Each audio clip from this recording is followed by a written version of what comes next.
Okay, today we're making Grandma Honey's meatball recipe, which I tweaked slightly. Years ago, many years ago, I was like, Grandma, your meatballs are so fantastic.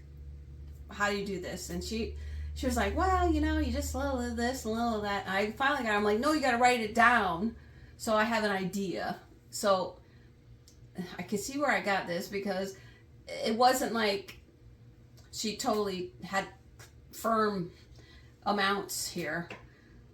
So this is going to be kind of, you have to feel it out as you do it. Okay. But basically, okay, her recipe says 1 pound of hamburger. Okay. We're using 2 because I'm going to make a bunch and I freeze them when I'm done. So I have them ready to go. She calls for 1 pound of hamburg, get chuck, half veal, half pork. Now, if you like that, that's fine. I just have some regular 100% beef here. Okay, so I have 2 pounds of beef, and then her recipe also calls for a good 1/4 cup of grated cheese, which again, that's one of the things you're gonna have to just kind of put it in as you see fit. And the breadcrumbs, we're going to add those also as you see fit. And she actually wrote 1.5 to 2 cups of these, but we put these in as we go according to how things are shaping up. And then 2 eggs. So that's probably the part that you will need to stick to, because if you have a pound of meat, you need 1 egg. So if I have 2 pounds, 2 eggs for a pound. I'm sorry. For every pound of meat, use 2 eggs. So I have 2 pounds of meat here, so we're going to use 4 eggs for this. Sometimes I get by with less, but that's okay if you want to just follow Grandma's recipe. And then she says, mix well, and you can use salt and pepper to taste. But again, I put in Italian seasoning, so I season all of this beforehand. And then the last thing I do is I put this in after I get all the other stuff mixed in with this well. The breadcrumbs come last, so you can set them aside.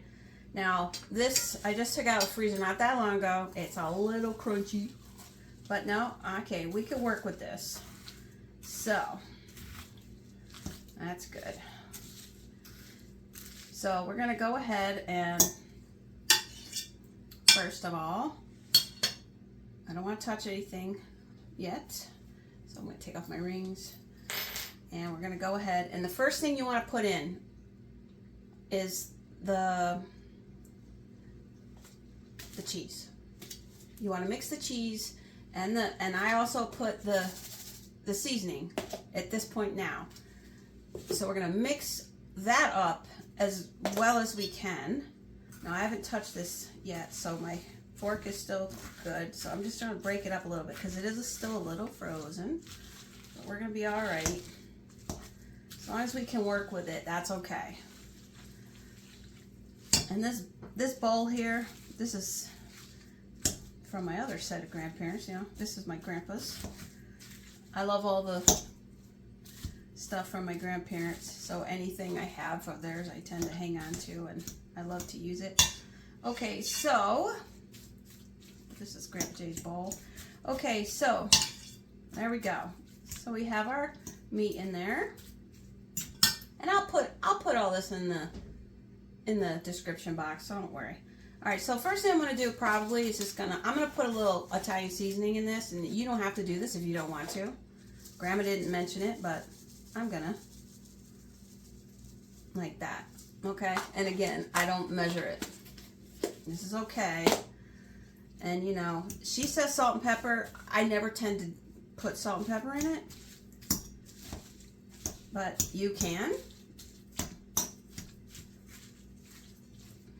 You just kind of want to get it really well mixed the best you can. I'm trying not to touch anything, so I can touch everything else here.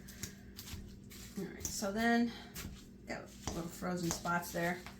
All right, so then we got some seasoning. So now we're gonna have to decide, do we want Romano always a good choice. I like to put that in gnocchis too. Gnocchi. And then we have Italian blend, which is, this is Parmesan and Romano mix. So, decisions. I think we're going to go Romano. Now, again, for her pound of hamburger, she called for like about a good 1/4 cup of cheese. But again, even when I asked her, she was like, well, you know, you just throw this in. So again, these measurements are not super important. So put what you want in, okay? The egg is important, I guess, just to make everything stick together a little better. So I'm just going to go ahead and I'm going to sprinkle in, you know, I don't know. Now that's, I don't know how much that is. But I'd say that's more than 1/4. But I have double the amount of beef in here, so that's fine. So basically you just want to really flavor the meat. Give it some good. So you can't get this wrong. I mean, you can't go wrong with cheese. Okay, so, and you know, yeah, I don't think I'm going to use those. I'll use that for serving. So then we're going to mix that up. And now we might as well put the eggs in first before I put on my little gloves. So we have 2 pounds. So according to Grandma, we would need 4 eggs. I don't always do that. So sometimes I don't. So it's up to you. But for every pound, she put in 2 eggs. But we can go ahead and do that. Let's do it. Let's do it.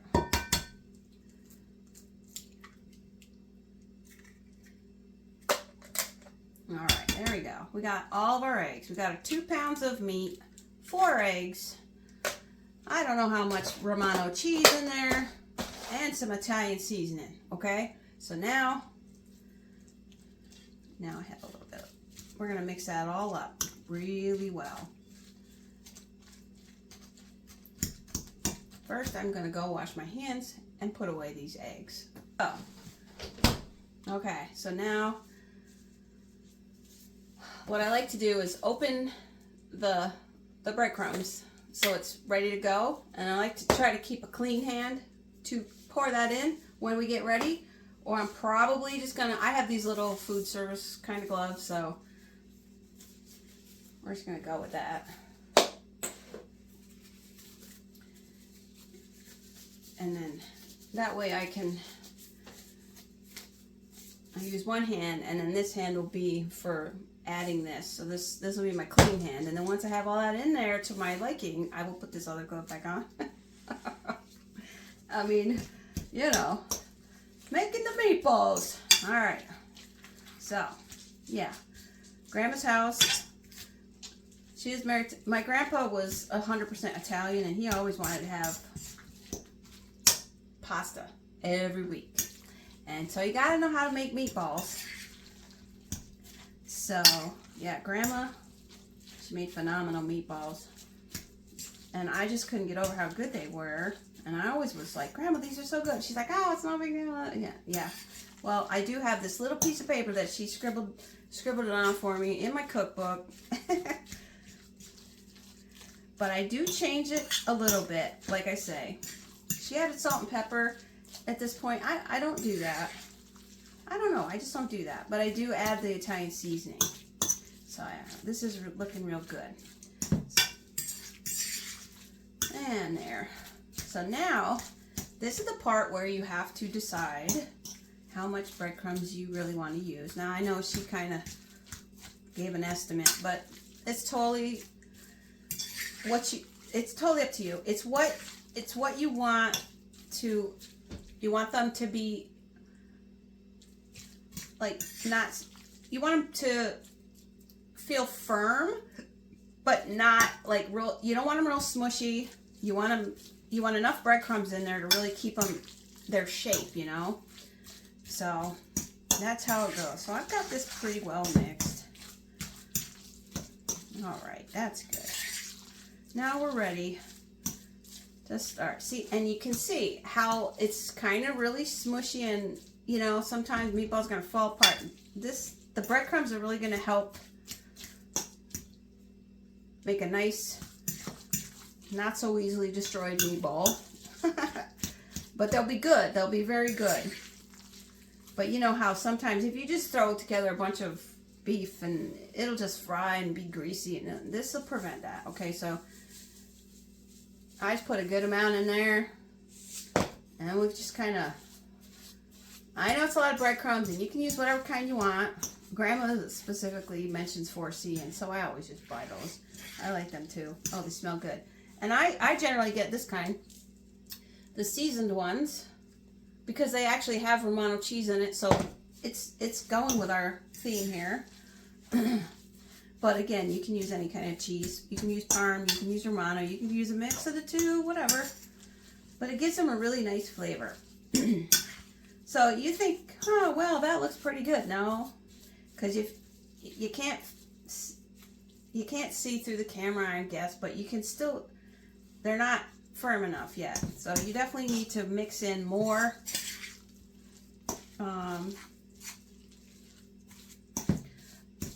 We're definitely going to need more of the breadcrumbs, but we don't want to rush it. You just kind of have to do this a little at a time, so you can really work it through and get a good estimate of how you're doing.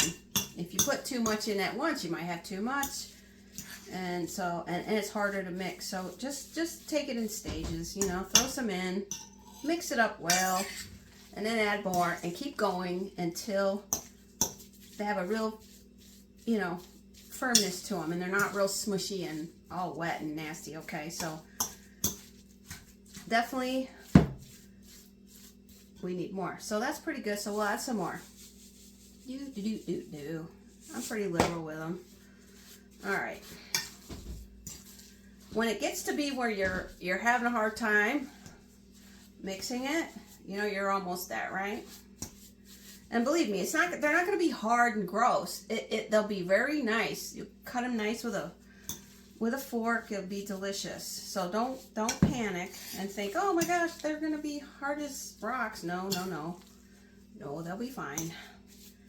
These lights are hot. Whew. All right. There we go. All right, can you see that? How we're doing there. See, it's kind of not as easy to move with my fork. So, but we're getting pretty close. So, I think maybe just a little bit more will do it. So, like that. All right, I think that's enough. But we shall see.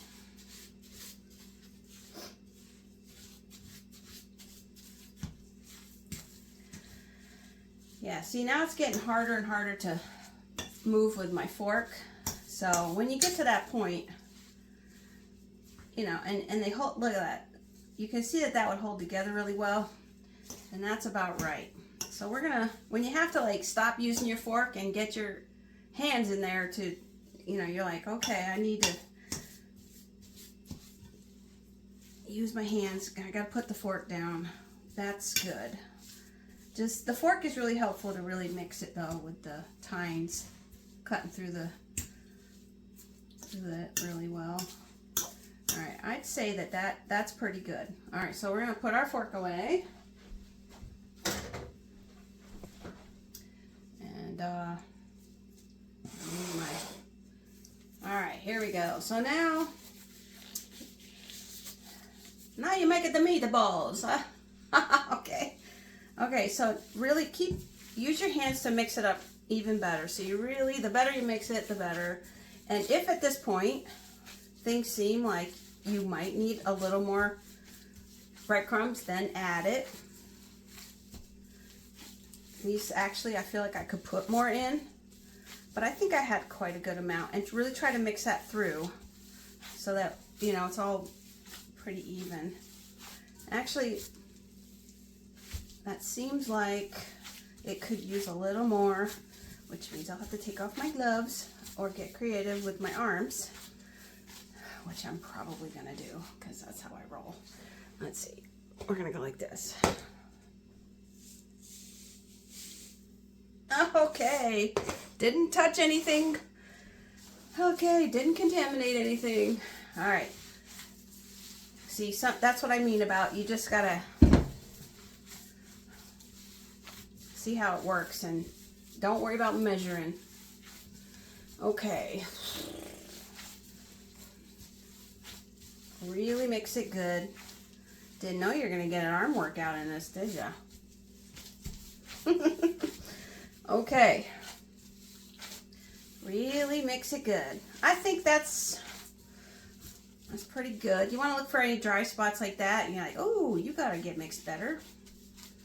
Yeah. Okay. And you gotta get mixed better. All right.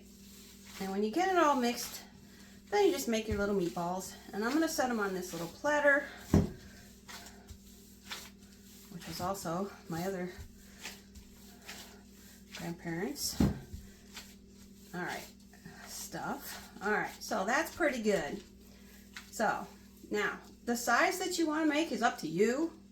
Grandma usually would make about that size. So, but whatever size you choose to make, try to keep them as uniform as you can, so when you go to cook them, you know, it'll be a lot easier. Now, that's kind of large. Maybe not quite that large. Now, generally what I do, I make up a batch of these and then I cool them and then I put them in a freezer bag and I put them in the freezer. That's still a little big. But you see, they roll together real nice, and between the egg and the breadcrumbs really help to, they make, you know, don't go throwing these at people. That would be bad. But yeah, they make nice little meatballs. So then you have to just sit here and roll them all out. And then, now what Grandma used to do, she actually would put them on a plate and put them in the microwave for, I don't know, 5 minutes or whatever, until they were cooked. But, and I've done that many times, but nowadays I don't do that. So what I do, I'll make all these meatballs, and then I'm gonna just kind of brown them in my cast iron pan, and then I put them in the oven, you know, about 350 until they're done, you know, to like 160 or so. And then I take them out and I cool them, and then I freeze them or just use them, you know. But obviously I'm making these, I'll freeze them. And these are great, like if you want to make a meatball sub and you just decide, oh, I'd like the meatball sub, but I don't want to make a bunch of meatballs to do it. It's great to have them in the freezer. Or you just have some pasta and you always have meatballs ready to go, and you did it yourself. So, hey, that's great. So I always have a bag of meatballs in the freezer ready to go. And it was time to do this, and I've been meaning to make this because Grandma's meatballs are legendary, in my opinion. So, you know, I'm like, I gotta put this in the playlist for sure. So today's the day. It's the middle of October. It's pouring down rain. You know, good day. Good day to do it. I probably should turn this off because it's already 20 minutes, and who wants to sit here and watch me roll meatballs all day? But I have to take off my gloves. I'm going to take off my gloves and turn this off for a minute and finish these, and then I'll come right back. Okay, so now I put all the meatballs in this cast iron pan, and I'm just browning them a little bit. And I'm going to put them onto this.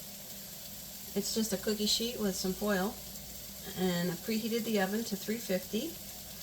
So I just brown these, you know, and then put them on there and just finish cooking them in the oven. Let's turn that heat down a little bit. I'm going to need another fork for this. They can stick a little.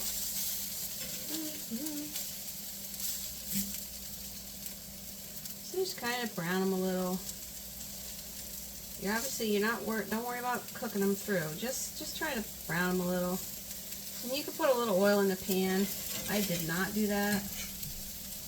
I probably should have, but it's okay. It'll be fine.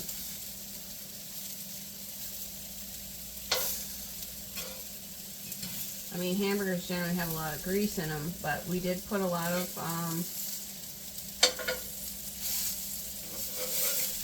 breadcrumbs in there, so that kind of mitigated on that. But it's okay. Charlie, what you doing? Are you frolicking over there? Yeah, I know. She's like, I smell something good, Ma. Yeah, you do. Alright, so I'm going to turn this down to medium. And burn it.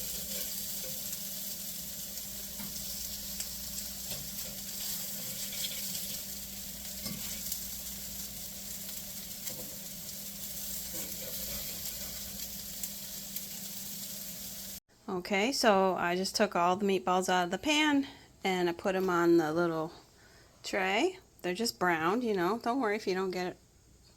Don't have to be perfect. Just see, that one's a little, that's okay. They're going to cook.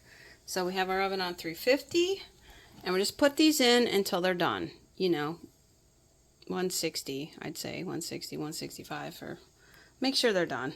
You don't want them, you know, raw. Alright, so I just got them out of the oven. They took about 20 minutes. And there they are. So I'm just going to let them cool down a little bit. And then now they're ready to use. Or if you want to freeze them, just let them cool down. And I throw them in just bags, you know, plastic bags. And throw them in the freezer.